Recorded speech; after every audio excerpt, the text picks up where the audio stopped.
नमस्कार, मैं कुमार श्रीकांत आपका स्वागत कर रहा हूं और आज मेरी भविष्यवाणी सत्य हुई है और मेरी भविष्यवाणी बिल्कुल सटीक बैठी है। उसके पीछे सबसे बड़ा कारण जो है वो बंगाल के लोग हैं। उसके पीछे सबसे बड़ा कारण जो है वो बंगाल के लोग जिन्होंने राष्ट्रवाद पर और हिंदुत्व के मुद्दे पर वोट किया है, जिन्होंने तमाम गिले शिकवे भूल कर ममता बनर्जी की लुटिया डुबो दी है। और इस बीच नरेंद्र मोदी को लेकर एक डायलॉग याद आता है, घायल हूं इसीलिए घातक हूं। तो नरेंद्र मोदी घायल हैं, नरेंद्र मोदी घातक हैं।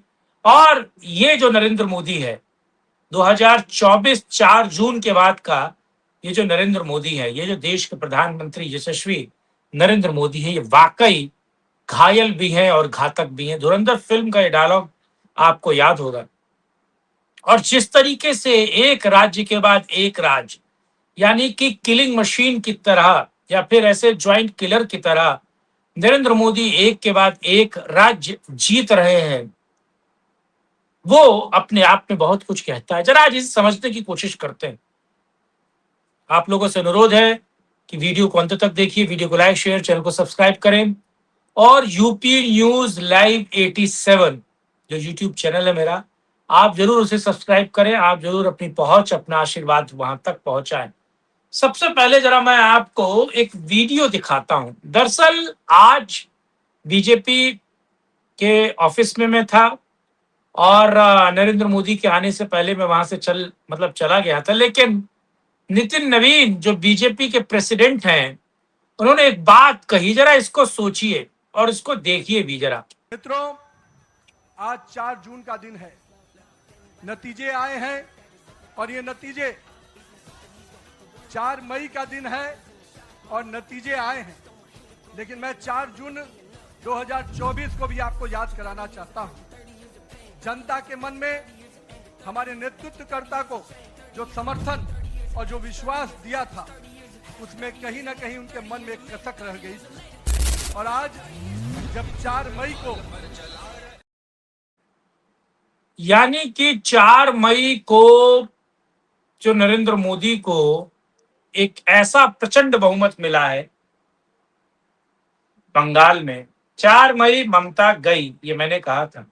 और मैंने ये भी कहा था कि बीजेपी 185 सीटों के ऊपर जाएगी, क्योंकि 1.5 महीने में बंगाल में रहा और 1.5 महीनों में मैंने बंगाल को समझा और जो राजनीतिक चीजें थी और बंगाल जो कुछ कह रहा था वो आप तक मैंने पहुंचाया। सबसे पहले सबसे सटीक बंगाल की हर एक खबर जो सबसे सटीक और सबसे पहले मैंने आप तक पहुंचाई, बंगाल का जमीनी हकीकत मैंने आपको समझाया। लेकिन जरा एक और चलिए मैं आपको एक और वीडियो दिखाता हूं। दरअसल वीडियो के माध्यम से बंगाल को समझिए। देखिए, ये पुलिस वाले हैं, ये बंगाल के पुलिस वाले हैं।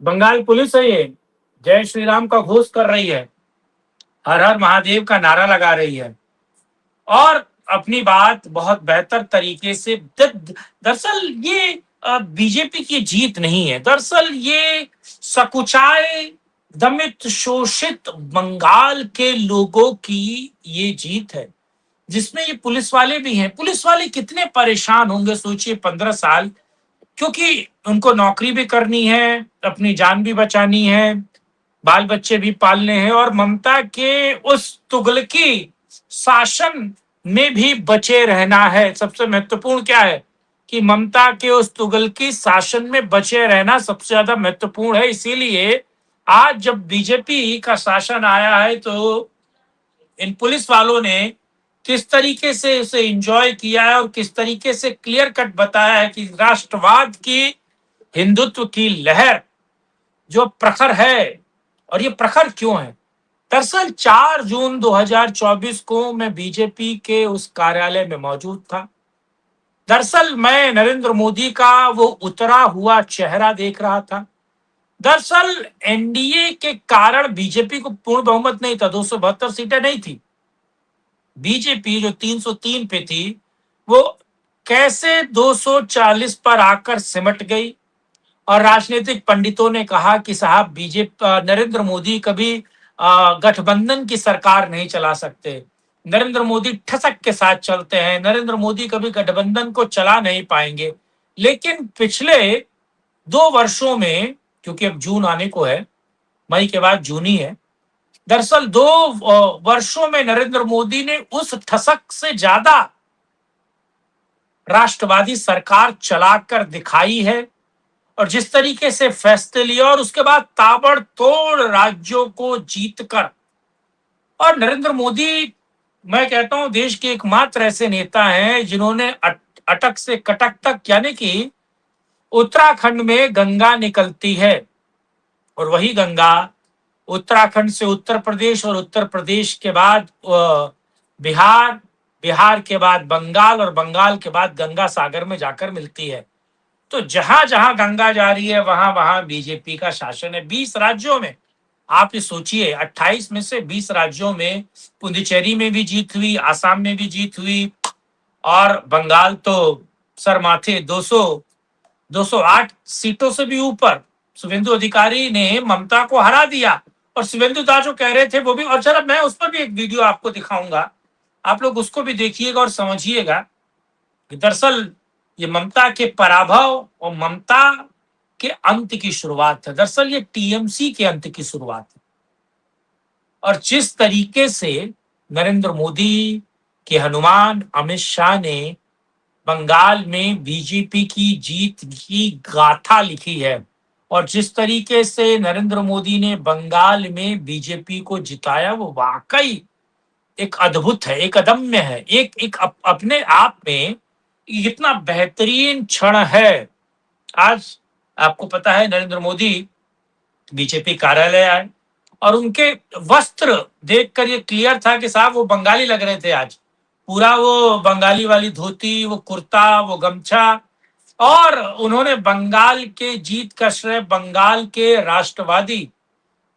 और देखिए बंगाल में एक और महत्वपूर्ण चीज है। दरअसल आप समझिए कि वो जो मुस्लिम वोट का वीटो था, वो वीटो सीधे से खारिज हो गया। यानी कि 30% और उससे ज्यादा 35 से 40% तो आसाम में है। आसाम में तो 100 का आंकड़ा बीजेपी पार कर चुकी है। लेकिन ये जो वीटो था, बीजेपी उसे हर एक राज्य में तोड़ रही है। और जो इस मुगालते में है कि दरअसल गोल टोपी का वोट बीजेपी को मिलता है, वो या तो दिन में सपने देखते हैं या फिर उन्हें झूठ बोलने की आदत है। मैं कभी नहीं मानता कि गोल टोपी का वोट बीजेपी को मिलता है, लेकिन गोल टोपी के पूरे वोट वीटो के बाद भी अगर नरेंद्र मोदी ने बंगाल फतेह कर कर दी है तो ये अद्भुत है, ये अदम्य है और अपने आप में एक ऐसा राजनीतिक मोड़ है कि अब दक्षिण फतेह करना ही आपके आगे का काम है। यानी कि बीजेपी, अब आप देखेंगे, वो तेलंगाना भी फतेह करेगी, वो तमिलनाडु भी फतेह करेगी और अब वो केरल भी फतेह करेगी। आंध्र में तो उसी की सरकार है, चंद्रबाबू नायडू और बीजेपी की संयुक्त सरकार है जिसमें पवन कल्याण भी है। तो बीजेपी के लिए अब आगे की राह बंगाल ने खोली है। कर्नाटका और हिमाचल बीजेपी अब जीतने जा रही है। पंजाब का मैं प्रिडिक्शन नहीं कर सकता क्योंकि पंजाब तो आपको पता ही है कि पंजाब तो उड़ता पंजाब है, उस पर मैं क्या कहूँ। लेकिन वाक़ई घायल हूँ और घातक हूँ, ये धुरंधर का डायलॉग नरेंद्र मोदी पर बिल्कुल सटीक और सही बैठता है। आपकी क्या राय है? कमेंट बॉक्स में रखिएगा, वीडियो को लाइक, शेयर, चैनल को सब्सक्राइब कीजिएगा और यूपी न्यूज़ लाइव 87 जो मेरा यूट्यूब चैनल है, आप ज़रूर उसे सब्सक्राइब करें और ये आप लोगों से अनुरोध है, विनय है।